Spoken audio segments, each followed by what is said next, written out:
DNS to be able to provide IP addresses when all we remember is a fully qualified domain name. For example, you can type into your browser www.professormesser.com, and behind the scenes, a DNS resolution occurs that translates the name www.professormesser.com into the IP address that is associated with that particular web server address. This means that we don't have to remember any specific IP addresses. All we have to remember is the name of the server that we want to communicate to. Behind the scenes, DNS will make sure that we're able to connect to that IP address. DNS provides this resolution and many other features as well, some of which we'll learn about in this video today. This DNS database is a hierarchy that allows us to find the IP address of any fully qualified domain name on the worldwide internet. We refer to DNS as a distributed database because this is a database that is scattered throughout the entire internet. Portions of this database are contained on different servers located on different networks around the world. If we were to drill down on the specifics of the DNS standard, you would see that there were 13 separate root server clusters. This cluster is more than simply 13 separate servers. In reality, there are over 1,000 servers making up that root server cluster. That root cluster allows us to then communicate with DNS servers that are handling top-level domains. These generic top-level domains, or GTLDs, are the ones that you might recognize, a .com, a .org, a .net, and so on. You might also see these top-level domains separated by country. There are about 275 country codes. For example, the United States is the .us domain, Canada is .ca, the United Kingdom is .uk, and so on. When we say that the DNS database is a hierarchy, this is a visual representation of what we mean. Underneath the top-level domains is a domain name such as professormesser.com, and you'll notice there is the .com, and just under the .com is the .professormesser. You can continue to add layers to this hierarchy. For example, our web server at Professor Messer is www.professormesser.com. We might also have a mail.professormesser.com, and so on. And of course, you can have individual servers and devices underneath those domain names as well. So you could have a katie.east.professormesser.com or a judy.west.professormesser.com. This allows you to organize your DNS infrastructure into a way that makes sense for your organization and have it accessible to anyone in the world. If you wanted to get some insight into how a particular DNS server might be configured, you might want to use different tools to be able to access that database. One of these tools is the dig command. Dig is a common command on Linux and Mac OS, and some versions of Windows also have a dig version that you could install.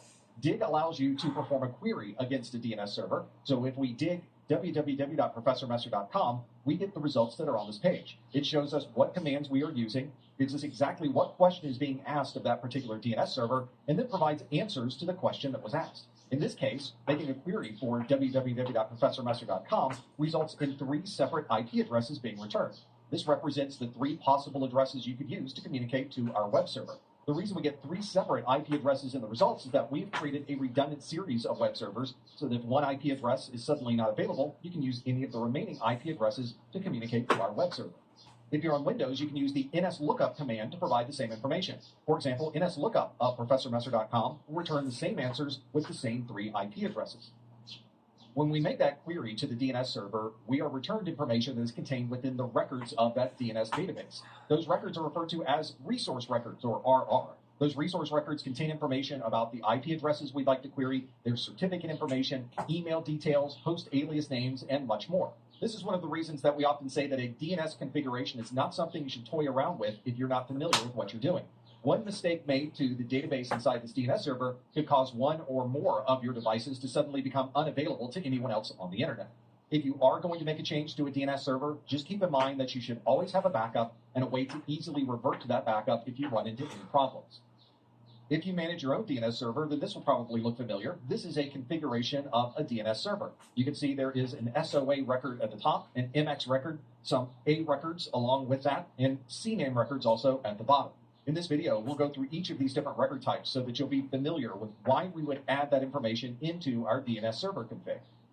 My DNS server doesn't provide me with a way to look at the raw text configuration file, but there is a web-based front end that I can view. So this is the same information, but it's from a web front end for my DNS server. From this web-based front end, I can add new records, I can modify the records that are already here, or make any changes that I need to in my DNS configuration.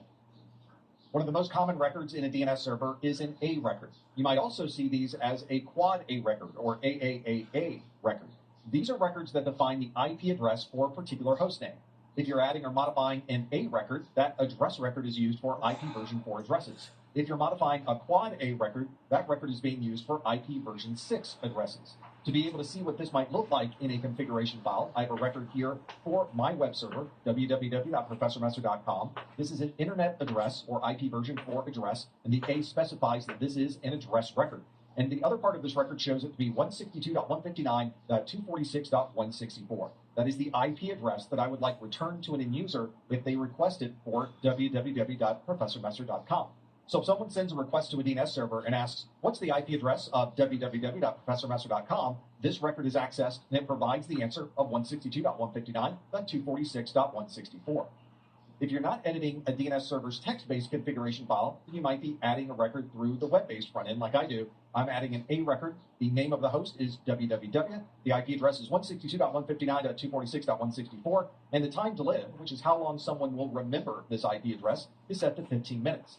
After 15 minutes, this record will time out from a user's workstation, and they will need to re-request that IP address to continue communicating to www.professormesser.com. This allows me to make changes to this IP address at any time, and I know that all of those changes will eventually be rolled out across the internet in no more than 15 minutes. The process for adding a quad A record is very similar. We specify a quad A record, the name of the device, the IP version 6 address that we'd like to use, and the time to live that we would like associated with that record. There may be times when a particular server is referenced using different names. For example, you might have one server that's used as a web server. That might also be your DNS server. It might also be an NTP server, and it also might be a mail server. But instead of referencing that server with a single name, we can use different names to associate the different resources. For example, if you have a server called mail.example.com, you might also want to use canonical names or C names for that server for chat, FTP, and www.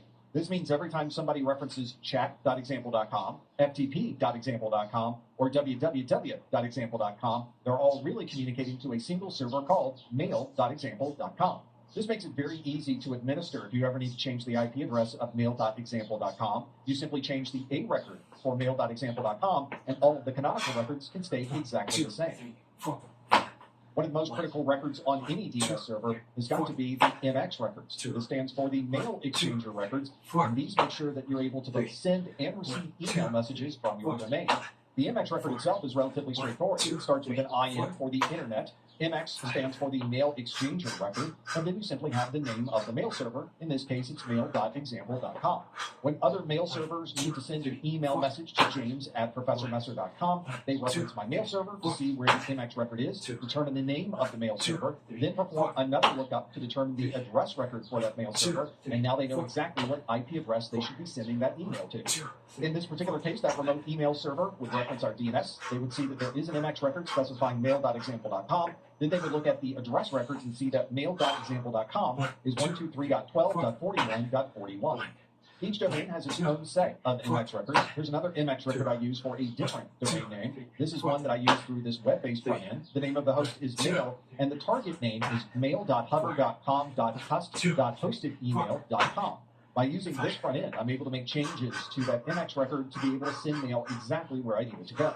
If you're configuring your MX record through a web-based front end, then it's the same editing process we've already used, where you choose the name of the record, specify the host name, the target name, and the time to live.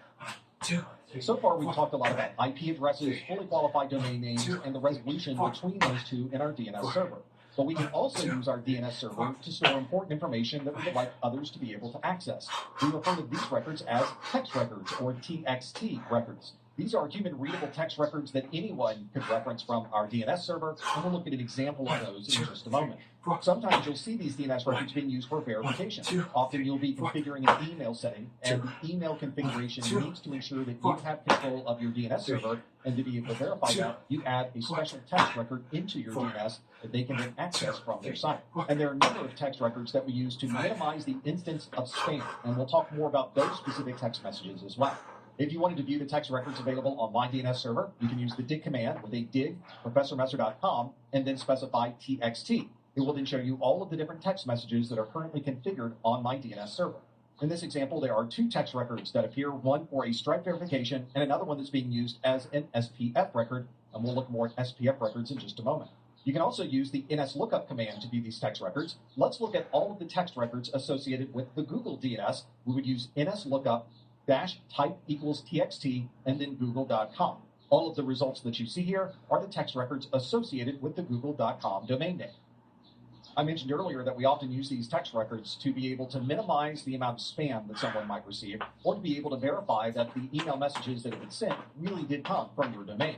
One of the ways we do this is with a DKIM record, a domain keys identified mail record. If you were to look at the text records on a DNS server, you may see one text record that specifies V equals DKIM. That is a domain keys identified mail record. In the DNS server itself, you'll find a public key associated with this record. On your email server is the associated private key of this key pair. All of the outgoing messages from the Professor Messer website are digitally signed with my private key. When another mail server receives an email that I have sent, it sees that that message has been digitally signed. It then can refer to my public DNS server to retrieve the public key and then verify that the digital signature is indeed valid. This means the recipient knows that that message really was sent from my official email server. If you look at the configuration on a web-based front end, it looks very similar with the text-based host name, which is usually provided by your email server. And then you can find the actual content, which is the public key that you would put into that message. This can also be configured from a web-based front end by adding the DKIM parameters as the host name, and then in the text part of the field, you would add the public key as that structured content. And in this case, I'm specifying a 15-minute time to live. It's very common for an organization to send email from many different resources. There might be a private internal email server that's being used for outgoing mail. There might also be a third party that's used to send bulk email messages, perhaps once a day or once a week. And there needs to be a way that everyone can trust that all of those different email servers are legitimate and have been configured specifically to send messages on my behalf. The way that we would provide that information is through a text record that contains Sender Policy Framework, or SPF information. This SPF record allows us to put all of the email servers that we use. This means if your email server receives a message from ProfessorMesser.com, it can look at that message to see what the origination server was, and then verify that that origination server is listed in our list of SPF allowed hosts. If you receive a message from ProfessorMesser.com and the origination email server is not in this list, then you probably received a message from a third party that is not associated with our domain. And adding a text record for SPF is very similar to adding any other type of text record. You would specify the record type as TXT. In the case of an SPF record, the host name would be all hosts or the @ sign, and the content is listed here with the appropriate outgoing email server name. This means any email server that is receiving a message can perform a number of different checks for the validity of that message. It can perform an SPF check to confirm that it really did come from a trusted server, and it can check the digital signature using the public key located in the DKIM text record. But what if one or both of these tests is invalid? What if this message did not originate from a trusted email server for that domain? And what if it did not have a valid digital signature? In that case, the receiver of that email message needs to make a decision on what to do with that email. Is this email thrown out completely? Is the email allowed to continue through to the end user, or is it placed in a spam or quarantine folder by default? It would be nice if I could tell the receiving server that if you receive any messages from me that don't validate with a proper mail server, or they don't validate with a proper digital signature, that those mail messages should be dropped and not sent to the user. Or I might have a different policy that says, don't remove that particular...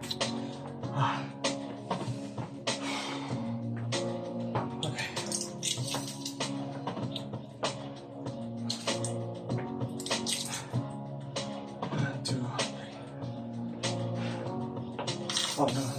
Here. Yeah. 1, 2, 3, 4, 5. 1, 2, 3, 4, 5. 2. 1, 2, 3, 4, 5. 3.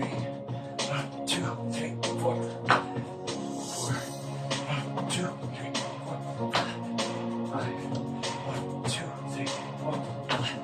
6.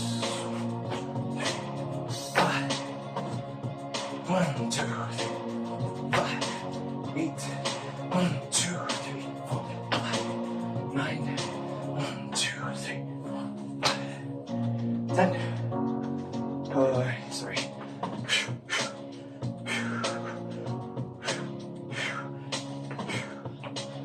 Okay.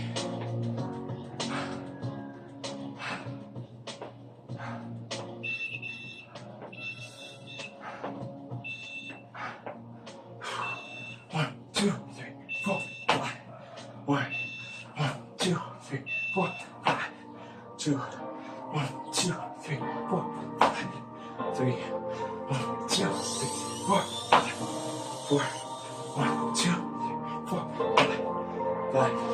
1, 2, 3, 4, 5. 6. 1, 2, 3, 4, 5. 7. 1, 2, 3, 5. 8. 2, 3, 4, 5. 9. 1, 2, 3, 4, 5. 10.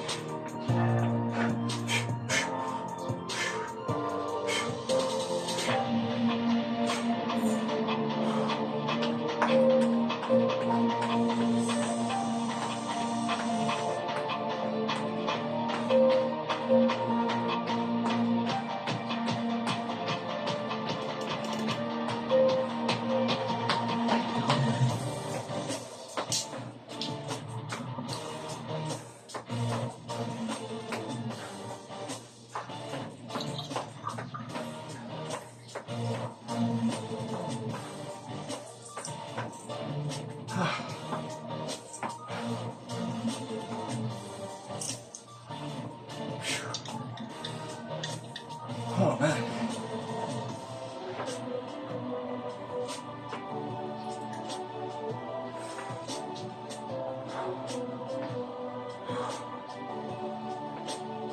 Okay, let's go. 1, 2, 3, 4. 1, 1, 2, 3, 4. 2, 1, 2, 3, 4. 3, 1, 2, 3, 4. 4, 1, 2, 3, 4, 5.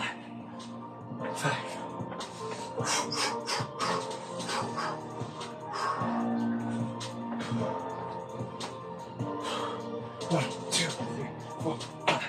1, 2, 3, 4, 5. 2, 1, 2, 3, 4, 5. 3, 1, 2, 3, 4, 5. 4, 1, 2, 3, 4, 5. 5.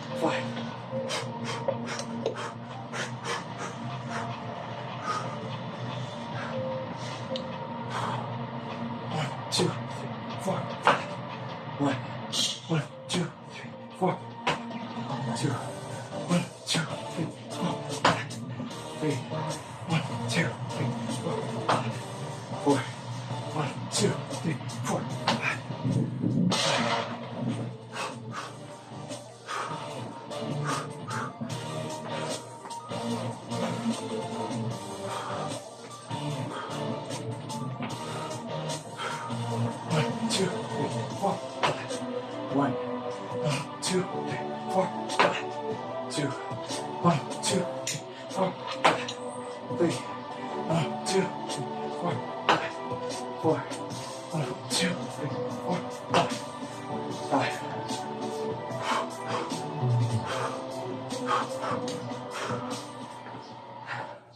What if I told you that the things men usually chase in relationships, the perfect girlfriend trying to change women, pursuing an idealized version of love, isn't actually what they need? I spent 30 years figuring this out, and I'm going to save you decades of frustration, misunderstandings, and failed relationships in the next 9 minutes. We've all been there, looking for the perfect girlfriend, trying to understand why she gets upset over small things, wondering why she can't just say what she wants directly. I used to think the same way, but here's the truth. I wish someone had told me earlier. This is actually embarrassing to admit, but I used to think I had women all figured out. I was that guy who'd read all the relationship advice online, watched all the dating videos, and thought I knew exactly what women wanted. And like many men, it came from a place of genuine confusion and frustration. I just couldn't understand why my relationships kept failing, despite doing everything I thought was right. I remember this one relationship that changed everything. Lisa, not her real name, was someone I really cared about, but no matter what I did, it felt like we were speaking different languages. When she'd tell me about her bad day at work, I'd immediately jump in with solutions like, why don't you talk to HR? Or just ignore that toxic coworker? Or maybe you should start looking for a new job. When she'd get upset about something I thought was small, like a cancelled dinner plan, or her best friend not texting back for a day, or that plant she'd been growing for months dying, I'd tell her, it's not a big deal. We'll plan the dinner next week. We'll buy a new plant. I kept trying to fix everything, thinking that's what a good boyfriend should do. But here's what took me years to understand. Women don't need us to fix their problems. They need us to understand their feelings. Let me give you a simple example that changed my whole perspective. Last year, my sister went to a new parlour and got a bad haircut. When she returned home, she was very upset about it. I immediately said, don't worry, it's just hair. It'll grow back. Logical, right? But logic and emotions dance two different tunes in relationships. You see, when we men use logic to fix emotional situations, it's like trying to fix a broken heart with a wrench. It just doesn't work. That hair-growing logic of mine only made my sister more upset. Later, her boyfriend simply said, That must be really frustrating, especially since you have that important work presentation coming up. Guess who she felt more understood by? Yeah, exactly. That's how women need to be treated. If you really pay attention, you'll notice this pattern everywhere. When your girlfriend loses an earring her grandmother gave her saying, "We'll buy you a new one," isn't what she needs. When she's stressed about a family gathering, telling her, "Just don't go if it's such a big deal," misses the point entirely. These moments aren't about solving the problem. They're about acknowledging the feelings behind it. Think about it. When you're upset about your favourite team losing a crucial match, do you want someone to tell you it's just a game, they will win next time? Or someone who gets why it matters to you? Think about these everyday situations. When she sends you random pictures throughout the day, a cute dog she saw at her lunch, a funny sign. Most of us guys think, why is she sending me this stuff? But she's not just sharing photos. She's sharing her world with you. She's inviting you into her daily experience. She wants to include you in everything she does. When she remembers exactly what you wore on your first date, or that story you told about your childhood pet, while you barely remember what she told you yesterday about her day. It's not about memory, a funny meme, or that new handbag she bought the other day. It's about emotional connection. When she keeps that old, worn-out ticket stub from the first concert together. You might think it's just clutter, but for her, it's a precious memory, a piece of your story together. You want to know what actually makes a woman feel loved. It's not the expensive gifts or grand gestures. It's when you remember she has an important meeting and send a quick, "You've got this" text. It's when you notice she's had a rough day and just sit with her. No solutions, just presence. It's when you remember that small detail she mentioned in passing 3 weeks ago. I remember the exact moment this clicked for me. I was sitting with Lisa during one of our usual conversations. She was telling me about some drama with her friend, and for the first time, instead of saying, "Why don't you just confront her?" or "You should just find new friends," I simply said, "That must be really hard. How are you feeling about it?" The way her face lit up, that moment changed everything for me. Here's another big one. We often think women are too emotional or overreacting. Let me share something that happens all the time. She gets upset because you're on your phone while she's talking. You think, "I can listen and look at my phone at the same time." But here's what's really happening. When you put that phone down and actually look at her while she's speaking, you're not just hearing words. You're showing her that she matters more than whatever's on that screen. The real game changer is this. The strength she's looking for isn't in your ability to solve problems. It's in your capacity to be emotionally present. Think about it. When you were a kid and fell off your bike, what felt better? Someone explaining how to balance better? Or someone saying that must have hurt and giving you a hug? Let me share how this understanding changed my current relationship. When my girlfriend texts me about her stressful day, instead of saying, "Have you tried meditation?" or "Maybe you should look for a new job," I reply with, "That sounds really tough. Want to talk about it when you get home?" Simply change. Massive difference. When she wants to plan a vacation 6 months in advance, it's not about being controlling. It's about creating something to look forward to together. When she asks, "How do I look?" before going out, she's not just seeking approval, she's looking for connection and appreciation. When she tells you the same story multiple times, she's not being repetitive. She's sharing what matters to her a lot. Here's what it took me 30 years to understand. Women don't need us to be perfect. They need us to be present. They don't need us to have all the answers. They need us to ask the right questions. And most importantly, they don't need us to fix their lives. They need us to be a supportive presence in their journey. Think about your own relationships. How many times have you dismissed her feelings as not logical, jumped to solutions when she just wanted to be heard? Missed the meaning behind her sharing something with you? Look carefully to these questions. They're opportunities for growth. So here's my challenge to you. The next time a woman in your life shares something with you, resist the urge to fix it. Instead, try these magic words. That sounds really challenging. How are you feeling about it? Then just listen. Really listen. The journey to understanding women isn't about learning new techniques or strategies. It's about unlearning what we think we know and opening ourselves to a deeper kind of connection. One that's based on presence, not performance. On understanding, not fixing. On connection, not control. I'm still learning every day, and that's the beauty of it. Every relationship is a chance to grow and to connect deeper. And trust me, once you get this, really get this, everything changes. If this resonated with you, hit like and subscribe. Share your thoughts in the comments below. I'd love to hear your experiences and insights. See you in the next video.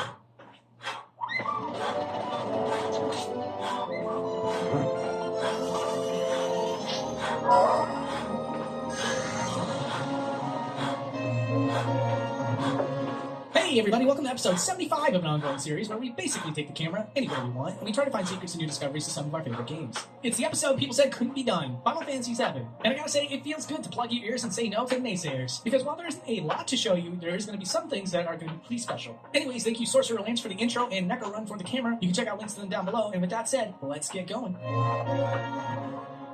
So the first thing I want to show off is something that's very close to the start of the game. The developers of Final Fantasy VII hid a lot of versions of Cloud in this game. It's actually something I kind of want to do a separate video on, because you'd be really surprised by how many Clouds there are. But this model right here is something really special, because in this one instance there's a field model of Cloud that looks way more detailed than anything else in the field. Because what you see is the field model for Cloud is supposed to look something like this.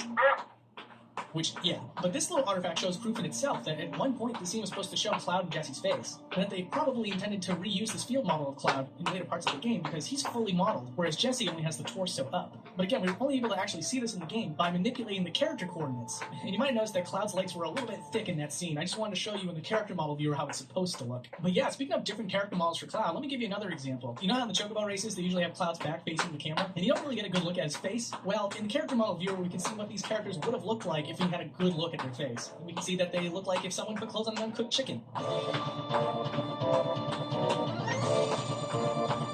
So next up is something I first saw on Easy Allies YouTube page. Great guys, they used to be the people that used to do game trailers, which was my favorite gaming website back in the day. Anyways, what they showed off, and what I'm going to show off to you, is a really weird relic left in the field data. If we go down this well in Coral Prison, there's an empty well. There's really nothing down here. But much like my Super Nintendo episodes that you guys seen in the past, Final Fantasy VII also incorporates layers. Only in Final Fantasy VII, you can trigger on and off layers at will. It's how they do things like open doors and whatever else. And one thing that players can't seem to trigger is this weird render of a doll on a top layer. I'm actually going to remove the background layer so that you can get a better idea of the outline of this object and have a better sense of what you're looking at. To me, it almost looks like a red cyan from Final Fantasy VI. Steadfast love. And you know what? While we're in Coral Prison, there was something else I noticed. You know this gated off door here that's supposed to be the elevator to the Chocobo races? Well, I'm pretty sure that at no point you can open this gate or open this door. Even when Cloud's supposed to go up the elevator, they don't really show him go inside the elevator. But while tooling around with the layers in this area, I noticed that you can remove the grating and you can remove the door to show a doorway. Praise God from whom all blessings flow. Praise Him, all creatures here below. Praise Him above in heaven. Praise Father. You didn't think I was going to forget about battles, did you? Not a chance. In fact, there's way too much to cover with the battle scenes, because there is a mega load of environments that are featured in Final Fantasy VII. And going through each and every one would take forever, and I wouldn't have anything to say. But I will highlight a few for this episode so that you guys get an idea of just how massive these areas are, and also show you some of the stuff that these battle scenes seem to hide because their cameras are so coordinated. Like, for example, on this first boss fight, you can see the number 1998 on the top of the silo, which is shown in the field, but not in the battle itself. Hold it and release that right hand. Oops. Total 1, 2, 3 in a rhythm, step, and release that right hand. Here are 10 boxing combinations in 10 minutes anyone can follow along to. The first 5 boxing combinations will be strictly offensive. You'll flow nicely with those combos. The second 5 is all about a defensive movement and a counter punch flow combination. Again, you can do the shadow boxing or on the heavy bag. If you want a 30-minute workout, simply do this session 3 times. You ready for it? Combo number 1's coming up. Combo number 1 is the 1, 2, 3 step left 2. That's the jab cross, lead hook, step to your lead side, and throw across. Let's get into it. Total 1, 2, 3 in a rhythm. Ba, ba, ba. As you step, you ground it and release that right hand.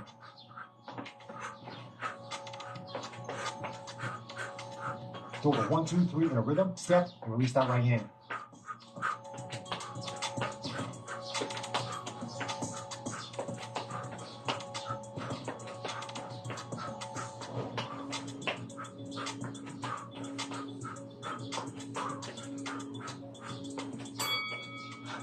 Get these shadow boxing gloves in the product section of this video. Combo number 2, 5, 4 body, pivot left, 1, 2.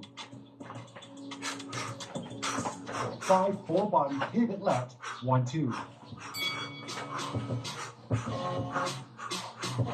You're learning this combination because you want to pull that lead uppercut on a bit of a long angle because you just got to work with that stubborn opponent. That rear hook to the body is inside, so you want to pivot away from that and throw a sharp 1, 2. Be calm, be precise. Let's finish combo number 2.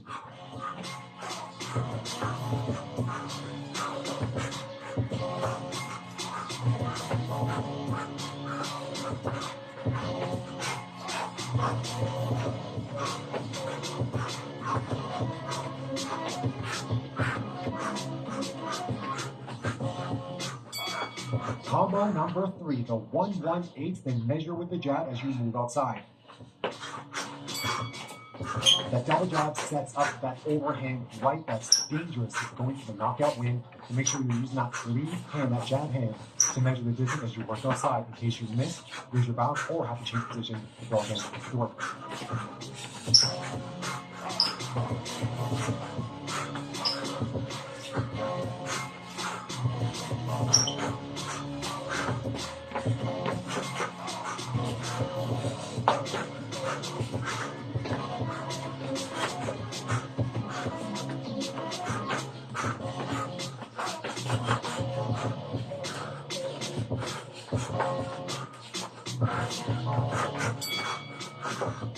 number 4, the 6-3-6. This is an awesome combination that works on the inside. That rear uppercut, lead hook, rear uppercut is all about fast hands and changing angles.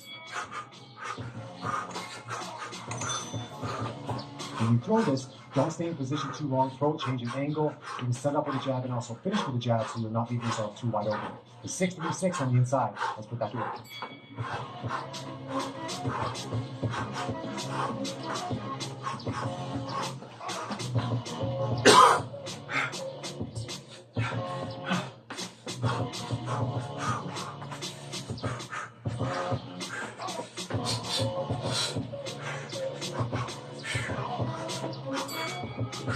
Combo number 5, the 1-2-3 body 5. You're working in with that 1-2. You're going to step into that jab cross. 1-2-3 body 5. Dig into that lead hook to the body, then turn that into a lead uppercut. So you're working from the outside inside. Once you work that shot inside, again with strong power and speed, step back out, stay in position, and get ready to go again.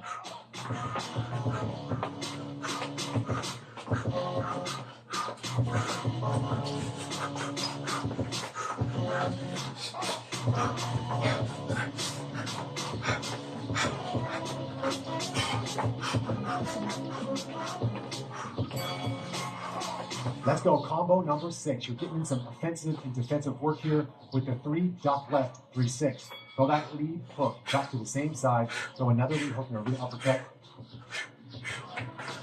Change your angle and get ready to go again.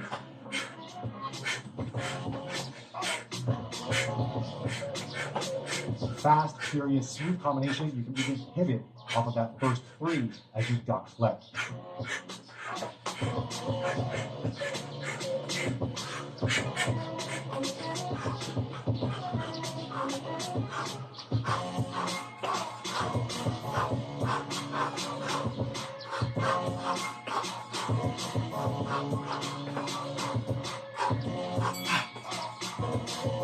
Combo number 7 is 2, 5, 6, 3, 2, duck to the same side as that rear power shot. 2, 5, 6, 3, 2, duck to the same side as that rear power shot.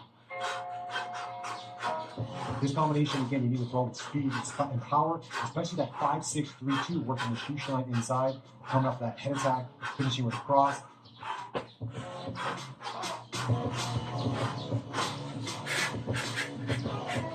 It's not about how many punches you land, it's with the intimidation factor, changing with that duck to the outside, and get ready to go again. 2, 5, 6, 3, 2, duck right.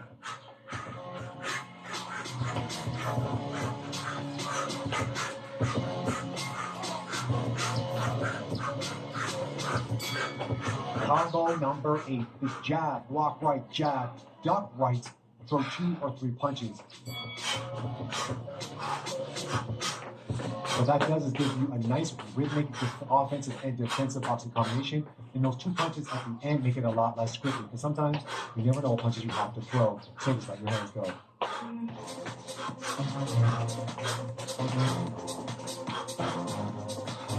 Oh my gosh.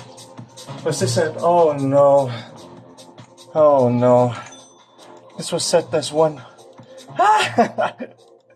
That was set as 1.25 times speed. Sorry about that. Wow, here I was thinking. Okay.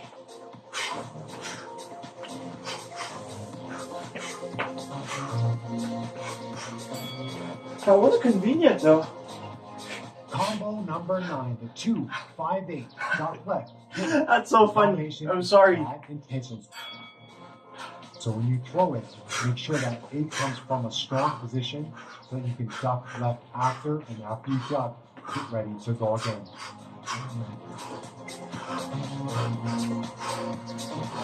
The 2, 5, 8, duck left, pivot. It's a bad one combo. I was wondering.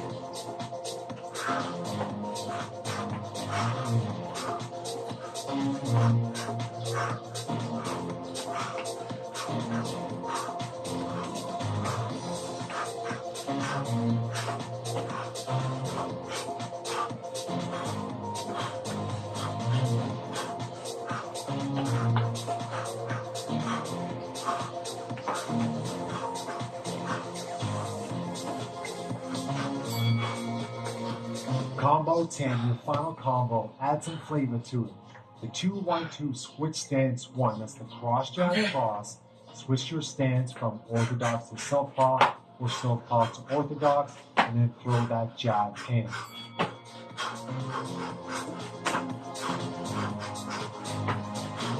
Two, 1-2 split stance 1. Show them that you have flavor, you have energy, and you're still good to go. This is combo. Let's hit.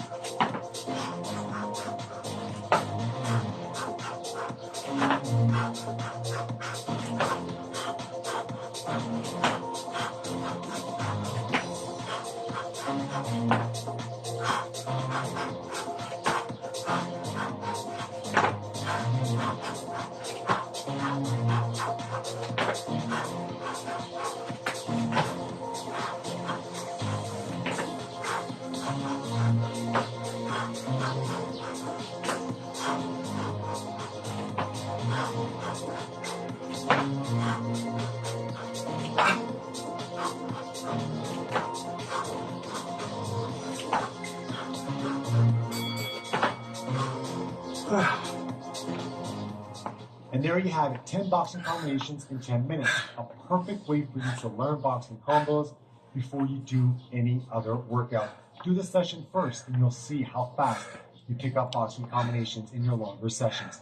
And of course, guys, subscribe to this channel to get access to everything I have to offer except my premium content, which you can access by joining this channel as a member. I'll see you warriors for the next video. 1, 2, 3, 4, 1, 2, 3, 4, 2, 1, 2, 3, 4, 5, 3, 1, 2, 3, 4, 5, 4, 1, 2, 3, 4, 5, 5, 1, 2, 3, 4, 5, 6, 1, 2, 3, 4, 5, 7, 1, 2, 3, 4, 5, 8, 1, 2, All right, 3, let's 4, go. The 5, first 3 minutes, let's review 1, 2, how 3, to shadow 4, box by 5, understanding first 10, what the boxing 1, combinations 2, and punches 3, are. 4, In your boxing stance, we're going to work as a 1, right-handed 2, fighter, 3, so you 4, guys pick up all the instructions I'm giving as an 2, orthodox 3, fighter, 4, okay? 5, So you're 3, going to stand this way in the square 2, stance, 3, take 4, your dominant hand with your dominant 1, foot 2, and 3, pull it back 4, behind your 5, lead leg. Really 1, 2, simple. 3, You want 4, to think about if someone was pushing you to the 6, side or to the 1, forward 2, and back. 4, You could brace yourself against 7, the floor 1, with 2, strong 3, core but 4, relaxed 5, hands. Okay? 8, Your chin 2, stays down and you want to lean 5, slightly forward 9, so that you're not throwing your punches 2, from 3, here. 4, All right? 5, That's 20, basically your boxing 1, stance 2, very 3, quickly. Your front foot is at 1 1, o'clock. Your rear foot is 2, at 2 3, 4, or 3 o'clock. You can 2, be a little bit flat-footed to 2, stand 3, or 4, off that rear heel a little bit as 2, you 3, move 4, 5, and work your boxing 4, footwork, okay? 1, 2, You want to make sure your rear elbow is inside Oh man, your rib cage so that you 25. can protect your body as well as your head. so that As makes you're moving and making that target small 150 and also to throw punches total. very quickly from a smaller Okay. stance. When you feel like you're squared and open, always reset with this shoulder closing closer to this shoulder, kind of squeezing your chest in the middle, okay? Now, let's go over your first 2 punches. 1, We're 2, going to put 3, those to 4, work 5, in round number 1, 1. It's just the jab 1, 2, cross. 3, Your jab comes from your 2, lead side, which is the 1, 2, number 1. 4, Okay, so right now, 3, officially, 1, 2, you're already 5, shadow boxing. 4, 1, Okay. 2, 3, Your lead 5, jab comes 5, out with the right 1, 2, shoulder 3, popping back enough 6, that this right hand 1, doesn't 2, escape the front of your body. 7, Right there. So 2, you're holding your 3, hand, yes, to your face, 8, but it's okay if it comes off a 2, little 3, bit 5, to the other 1, 2, mechanisms of defense. So this is the number 1, the jab. So we 10. go the jab here in space for 10. Okay. 1, 2, 3. These 2 knuckles are making contact with a slight rotation. 4, 5, 6, 7, 8, 9, 10. Good. Now throw the rear cross, which is coming from this rear side right here. You're extending this arm out here with a very slight rotation from your back hip. Think your shoulder and hip are rotating. This shoulder and your rear hip are rotating about the same amount, so that you don't over-rotate this rear foot. Boom. And you're going this down the straight line with your elbow in the middle. Hallelujah. Okay? Thank you, Lord. That is the number 2. Let's go 10. 1,